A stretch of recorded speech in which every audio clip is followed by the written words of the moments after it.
It's about a guru who told his disciples one morning, now I want you to take this piece of fruit, and gave each one a piece of fruit. Now take this fruit and go off and find a place that's totally secluded, where no one can watch you, no one is seeing you, and eat this fruit. And so each of the disciples went out with their piece of fruit, and they went to a lonely cave. One went to a lonely cave, and no one was around, so he ate his fruit. And another one went to a high mountain, could see for miles around, no one there. He ate his piece of fruit, and then they returned back to the guru. And the day went on, and all the disciples came back, having found their little place where no one could see them, and they ate their fruit. But one disciple didn't come back, and the other disciples were starting to get worried about him. And finally, just before night fell, this disciple came back, and he took his piece of fruit, and he laid it at the guru's feet, and he said, Master, no matter where I went, there were these eyes looking at me. And the master said, you have understood, my son. There is never a place where God doesn't see us. God doesn't know what's in our hearts. He doesn't know exactly who we are, what we're thinking, what our problems are, what our little personal tragedies are. There's never a place where we can be completely alone without those eyes looking at us. So, what are we going to do? Are we going to try to hide from God and say, oh, you don't see me eating that last 10th piece of cake. You're not watching that. Swami taught me very clearly that even when we're, quote, sinning, having that 10th, maybe the 11th piece of chocolate cake, don't try to hide from God. Invite him in. Invite him in and say, Lord, you know I'm addicted to sugar and I just love chocolate. Help me with this. Experience this with me. Help me. What should I do? Here I am. Keep your mind resistant to that sin that is a habit. We just all have habits. Keep your mind resistant. The more you do that, the easier it will be when you're in the grocery store to go, there's that chocolate cake. I know what I'm going to do with that chocolate cake. Maybe I won't bring it home. Maybe I'll just resist. We have to slowly grow. We all have addictions. We all have problems. We all have habits. We all have ways of thinking that we wish were different. If you have a problem with anger, when you feel it boiling up inside and you just want to let it rip, teach yourself to call on God. God, help me in this situation. God, help me. Prayer works. Swami would often quote this little funny line from Around the World in 80 Days. Never forget the efficacy of prayer. And he would often quote that. You should watch that movie sometime. It's very sweet. It was one of Swami's favorites. Never doubt the efficacy of prayer. Prayer works.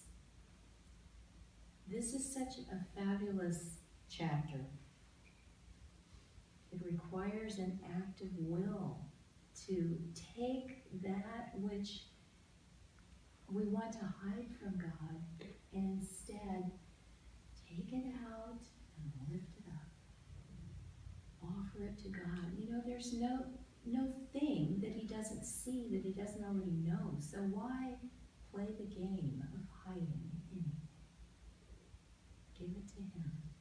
Let him purify it. There is nothing painful about that process of purification except our fear of it. We're just afraid of losing that which is familiar. He says in here, every state of consciousness has its own attractive power which creates the same experiences over and over and over. We're just comfortable with them. We think, oh, well, that's the way it is. It doesn't have to be that way. Have you ever noticed, for example, you've probably had friends who got divorced, and your friend got rid of his wife because she did X that he couldn't stand anymore, and then you meet the new wife. She does X and Y and Z too. You know, he likes tall blonde tennis players, and here's the next tall blonde tennis player. You know, we repeat ourselves because it's our state of consciousness that dictates our experiences. If we give that which we're trying to hide to God, he will purify us. And as this reading says, it's only in purity that we can achieve perfect freedom. Perfect freedom from unhappiness. There's another very interesting line in here. Our faith is the attractive power of our underlying state of consciousness. This underlying state of consciousness is what the masters see when they look at us. They can read us like a book because they're one with God. Because God is in us, reflecting as much of himself as he can. And that's our only job in life, after life, after life, after life, is to grow in that realization of him within us. That's not, you know, getting married, having children, getting the right job, getting the right house, getting the right car. That's not our job. That's not what we're on this life track to do. We are here to grow more and more in the awareness that we are that. We are, as Dharmadas was chanting, a little drop of the vast ocean of sky. We are dreaming disease and failure and death and heartache. It's all dreams. And it's only there to teach us. All those things are our friends. They're here to teach us that that's not what we are. That we are the ocean of sky. That we are God. So this is a very scary thought, that our faith is the attractive power of our underlying consciousness. It's a scary thought because we can't hide anything. Give it up. It's not going to happen. God already knows. But it is a liberating thought if we realize that we can change. We don't have to be stuck in this aspect of the dream. We don't have to be stuck in this, as Master called it, the mud puddle of consciousness. God didn't come to clean up the mud puddle and make it a happier and better mud puddle, Master would say. He came to lift us out of the mud puddle, to purify us and cleanse us of all this pain and suffering and doubt and all the negative things that we get caught in. He came to just lift us out like a mother would with her child so we can change. And how do we do that? We draw God into every dark corner of our hearts and our minds. We let that light in. We have so many tools on this path. Affirmation, chanting, satsang. Why do we gather? We gather because we want to be in that vibration. To feel that consciousness uplifted in ourselves to the state that is truly our own. To be away from that down-pulling negative energy that the world exerts on us. This is truly one of the most beautiful passages of the Bhagavad Gita. The way to change, Krishna clearly says, cling to me, clasp me to thy heart and mind.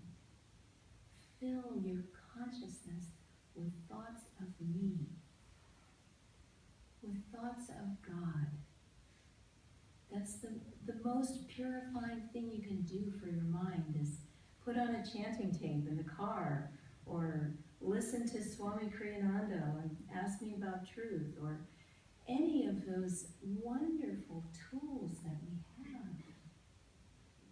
Master has given us a vast buffet table, take and eat of whatever you want. There's so much that can feed you. Why fill your mind and heart with lesser things, with CNN, all the tragedies that are happening in the world?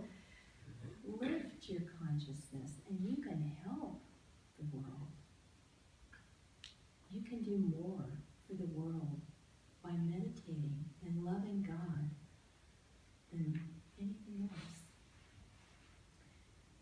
So in this reading, Krishna is saying, even if you can't clasp me to your heart night and day with every thought and every heart's feelings, then at least worship me. If you can't keep your thoughts on me, body and soul, despair not, give me lower service, seek to reach me, worship me, and if you can't do that, work for me. Swami so often would tell me, I came as such a young person, and I had been so depressed in this world, and I still had lots of moods, and it was very difficult for me in the first years. And he would say, serve, just serve, and forget about yourself. I still have somewhere a photograph of my college ID. And you see this little 18-year-old woman in so much despair. Just the picture, the poster child of negativity and despondency. He was so depressed.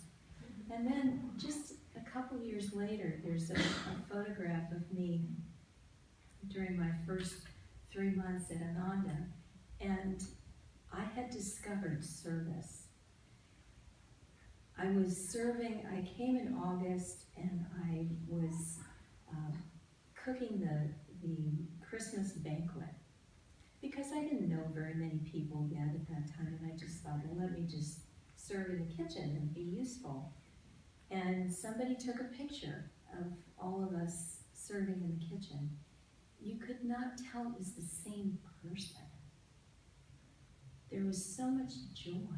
I had forgotten about myself in the joy of giving.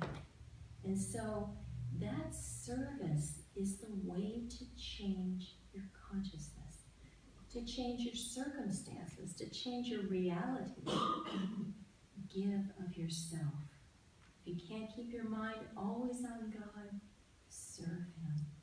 And you'll find that your mind more and more is on God. For he that laboreth for love of me shall finally attain. But if in this even thy faint heart fails, bring me your failure. Never, ever, ever. Do I sound like Winston Churchill? Never, ever give up. No matter what assails you, no matter what habits plague you, no matter what you can't seem to get rid of in yourself, never give up. Always turn to God. Sometimes we have to just sort of crawl in the direction of the light. That's all it takes. With your last breath, with your last bit of energy, give yourself to God, and He will lift you.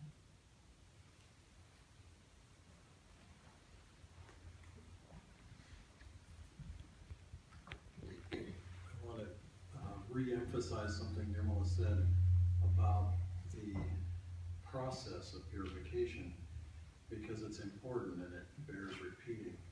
She said we often approach that process with a certain amount of fear or discomfort, but in fact the only pain involved in it is in fact based on our fear of that process. And it's sort of like getting into the swimming pool or the river. You know, some people go right to the diving board and, you know, 2 or 3 good bounces till they're way the heck up in the air, and then boom, they go off and splash, and, you know, pow, they're in the water. And you know what? The water's sort of okay. Other people, it's like, first comes the toenail, and then comes the toe, and, you know, it's okay. It all works, you know, even if you have to start with just the skin of your little toe, it's all right. It's the process that works. And there's a beautiful saying that correlates to this fear of the light or fear of that purifying process. And it's very comforting. Master said to Swami and to the other disciples at Mount Washington many years ago, he said, God doesn't mind your faults. He minds your indifference. And so think of that. We want to hide the faults. It's just whatever it is that we wish wasn't there. It's, well, if I just put it behind me, you know, maybe he won't notice, or maybe, you know, somehow it'll go away because we're not looking at it. No, lift it up. God doesn't mind our faults. He minds our indifference. That's the thing to actually work on, because that's the part. There's an element of laziness in it. Nirmala picked the line or the paragraph that I also wanted to highlight in this. The Bhagavad Gita reading is beautiful, but the line of where Swami is saying every state of consciousness has its own attractive power. And it creates a magnetism, it creates a reality that we get comfortable living in. And yes, indeed, we tend to attract the same kinds of circumstances and experiences, and we just figure, well, that's just the way it is. Well, I can tell you, from having lived in a number of countries and different parts of the world, that other places live in other realities. That's what culture is. That's what national consciousness is. Languages reflect the way people think and act and feel. And when you start to speak another language, you start to think in different ways. It was fascinating to watch how Swamiji, when he would land in Italy and he would begin speaking Italian, his consciousness would change. He would, in a certain sort of way, he would become Italian. He would emulate that vibration, but at a very high octave. But to Italians, he was Italian. He was perfectly Italian, and he spoke from his heart, and he gestured more, and he, you know, they say the only way to, the effective way to quiet in Italian is to tie their hands behind their back. And there's a certain truth in that. We have to only, if we're going to root something out of ourselves, it's the indifference. It's the sense that, well, there's so many other things to do. Well, I couldn't succeed anyway, even if I tried. Well, whatever. Find the attractive power of higher states of consciousness. This is one of the blessings that meditation gives to us. It gives us a taste of something that we hadn't come into before. And when we start to taste that, we recognize it. We remember it. In fact, divine experience is referred to in a wonderful Sanskrit term, smriti, memory. Whenever we have a deep experience in meditation, a deep spiritual experience, even if we don't look at it as a meditative experience or something connected to the practice of meditation, whenever we have an experience like that, it's familiar.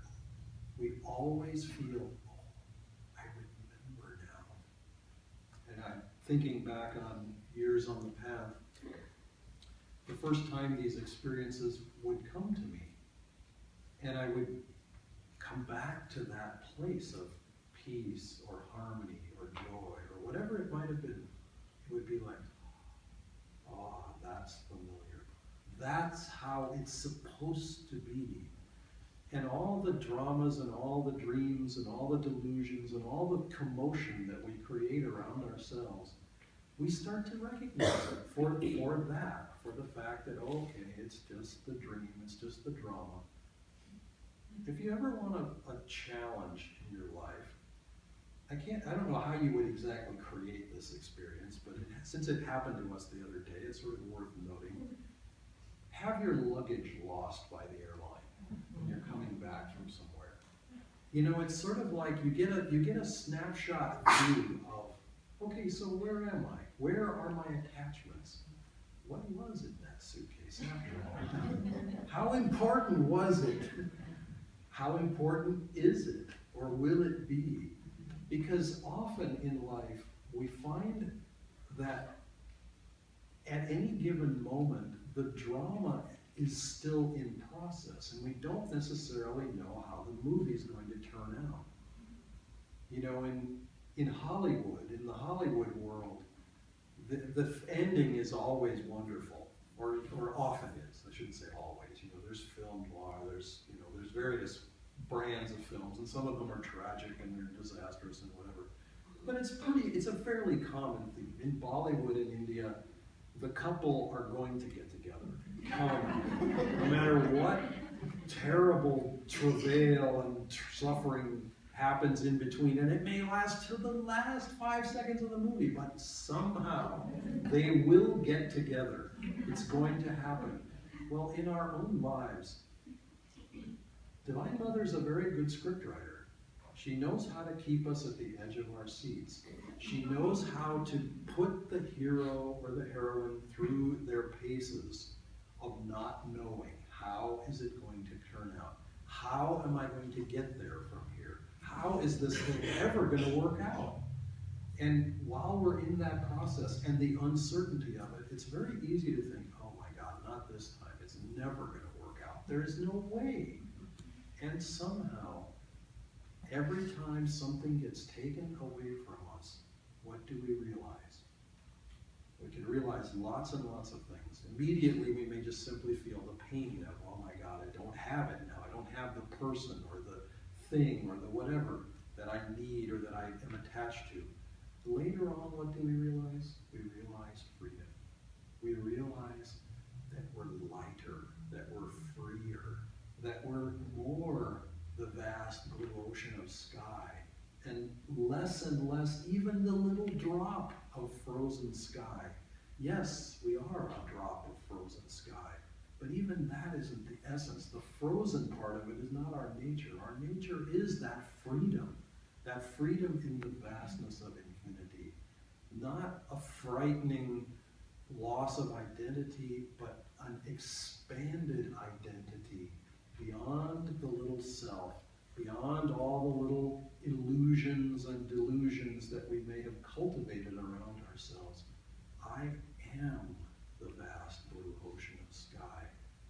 And yes, in the reality, maybe at the moment, I am also a little drop of that sky.